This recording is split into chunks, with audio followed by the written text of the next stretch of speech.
Hello, everyone. This is Ross Carpri again with Keller Williams Metro South. We're coming to you today to talk about a few things in the real estate business, and I also have Andy Gagliano on the line with me as well. And he's with Gagliano Mortgage, and we're going to bring him on to talk to kind of finish up what I began today. But one of the things we want to talk about is, home ownership and equity. People want to know, why should I buy a house? I'm paying rent, and there's really no need for me to purchase a home. I don't want the expenses of a home. I don't want this. I don't want the responsibilities. If I have a problem in my apartment or whatever, I just call the maintenance guy. Well, that's great and wonderful, and that is the kind of lifestyle a lot of people have these days. But one of the main reasons that we want you to purchase homes or purchase real estate is what is called equity. Equity is the amount of money you accumulate as time progresses over the value of your property. In other words, let's just say you purchase a home for $100,000 and you put your money down 10%, 20%, whatever it is, and you pay on your house note every month. And after, say, 3 or 4 years, you've paid 3 or 4 years into your mortgage, which pays down on the balance of the mortgage. But what also happens, too, is in 3 or 4 years, you have inflation set in, which basically means that your house you paid $100,000 for it, but 3 years ago, but now, today, it's worth 140 or 150. Okay, let's just say 150 for simplicity's sake. So now you actually, over those 3 or 4 years period of time, you've accumulated $50,000 in equity. You can't do that in an apartment. The money that you spend in your apartment rent, sure, it goes to maintenance. It goes to not having to worry about painting the outside of the building and all of that. That's great, but you have nothing to show for it. Whereas in the scenario with the home, you have $50,000 equity in the scenario that we just gave you. That's money that you can spend. If you sell that particular home, you can spend that on a bigger home. And that's how people accumulate equity when they're purchasing a home. You can't do it on your own. You have to do it with paying the money down every month. Say your house note's $1,500 a month. Whatever you pay down on that times 12 is going to pay down on the balance of the mortgage that you borrowed in the beginning. So that's the main reason. If it wasn't for equity, then yeah, it may not be a great idea, but equity is very important. Plus, you get to deduct property taxes. You get to deduct expenses on your home. You get to deduct things that have to do with keeping up on, keeping the home going, keeping the maintenance up on the home. Those are things that will help you in the long run and help you in your taxes. So that's really the main reason that we kind of strive to purchase a home. If you get an apartment and you live there 3 years, let's say you're paying $1,500 a month. Well, you multiply that times 12 and then multiply that times 3. That's how much money you have spent in your rent. But the bottom line is that's it. You don't get it back. They don't refund you. You don't get a credit, nothing. That money is gone. 3 years in a home, you've got a good opportunity to get some of that money back in the form of equity. So I'm going to let Andy explain a little bit better from his standpoint, because he sees different ways that people can accumulate equity in their home. And he can tell you ways that you might can borrow against your home, or ways that you might can do home improvements. There are a lot of different ways to do a lot of different things when you own a home. So with that, I'm going to bring on Andy Gagliano right now. Yeah, thank you, Ross. I appreciate you having me on again today. And this is a great topic. Yeah, I get a lot of questions from people who own homes about this very topic. And so I just want to talk first of all, and just say, Ross mentioned equity and how you can build that owning real estate compared to renting something. And the one real benefit in renting is that you don't have to maintain anything. You can just pick up the telephone and make a phone call, and hopefully someone comes out to do that maintenance or those repairs that you need done. Sometimes that happens, sometimes that doesn't, but most of the time it does. But here's the thing. If you buy a home, once you get some equity accumulated in that property, a good strategy to help you with maintenance on that property is to get a home equity loan. And that's something that we help quite a few clients with every year. We'll set them up with a home equity line of credit. And that is just like a credit card attached to the house. You owe nothing on that line of credit until you request funds on it. But if you use that line of credit for maintenance, for repairs on that home, then you're not just throwing that equity away. You're investing it back into your property, which Ross will be the first one to tell you, when you get ready to sell your home, if it is in tip-top condition, you're going to get tip-top price for your home. Right. Not only that, but it's going to sell like that. It's just going to sell much quicker. You're going to get more money for it, because today's buyers want to move into a property that is ready to live in.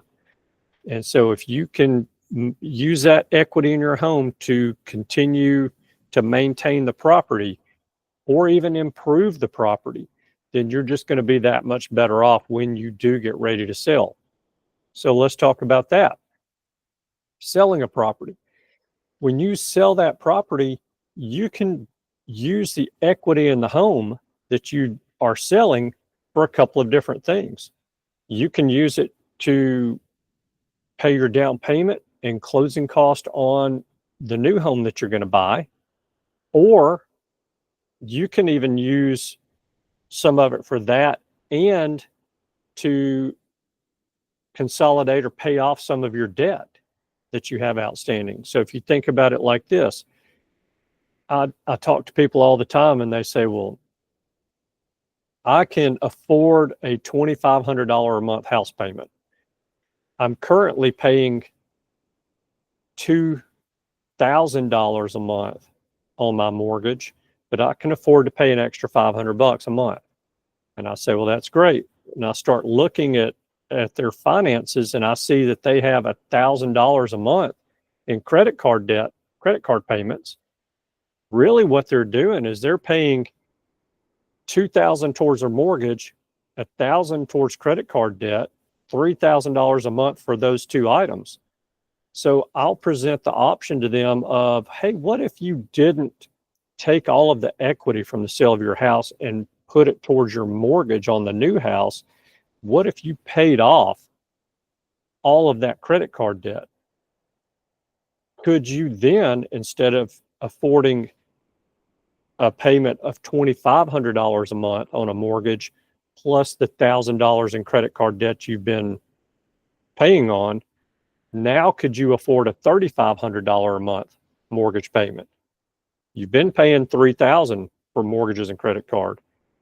You told me you could afford another $500, so why not pay $3,500 towards your mortgage and get rid of the credit card debt? And so that actually puts them in a much better position, because that credit card debt is not deductible from their taxes, whereas interest on a mortgage can be deductible from income tax. So there's some advantages to doing that. And then the last thing that I want to throw out there is that equity in someone's home that they build in their home by living there, by making the mortgage payment each month, and because property values are going up, they can pull that money, that equity, out of their current home and leverage their current residence to purchase more real estate. So they could use the equity in their home as down payment and closing cost, maybe to buy a second home at the lake or at the beach or in the mountains. Or maybe they want to take that money and use that for down payment and closing costs to buy an investment property and use the rents from that investment property to supplement their retirement, or maybe put a child through college, give that child some spending money through college, whatever it may be. But that equity in a home is a way to build additional wealth, and is just using a process called leverage, where you leverage your current residence or the equity in your current residence to buy more assets. And when I say assets, I'm not talking about depreciating assets. Don't go buy a boat with that money. Don't go buy a car with that money. Don't go buy new stereo, or whatever you're thinking you want to buy with it that's going to go down in value.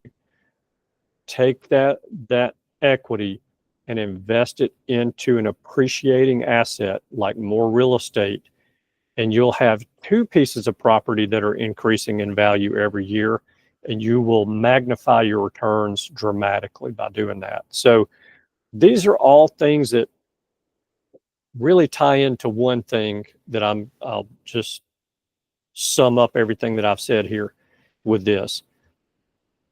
I tell people all the time that a mortgage is a financial tool.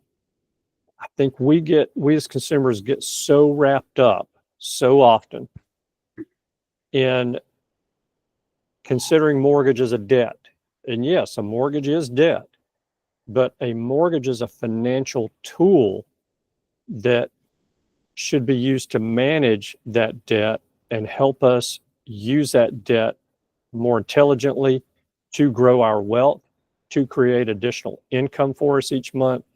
And it is a phenomenal tool. There's a lot of financial gurus out there that stress to you, get out of debt, get out of debt, get out of debt, pay off your mortgage, pay off your mortgage, pay off your car, your credit cards, everything else. And that's fine and dandy. I would agree with the credit cards and the car. Those are debts that aren't really, they aren't good debt. But a mortgage can be good debt. And if it's used responsibly, you can use it to increase your wealth dramatically, put yourself in a much better position for the future, leave a legacy for your children or your grandchildren. And lastly, I'm going to end what I've got to say with this. Ross, if you think about the people that you know, whether they're good friends, family, or just acquaintances, the wealthiest of those people, what is one thing in common that you can say about each one of those wealthy people that you know? Gosh,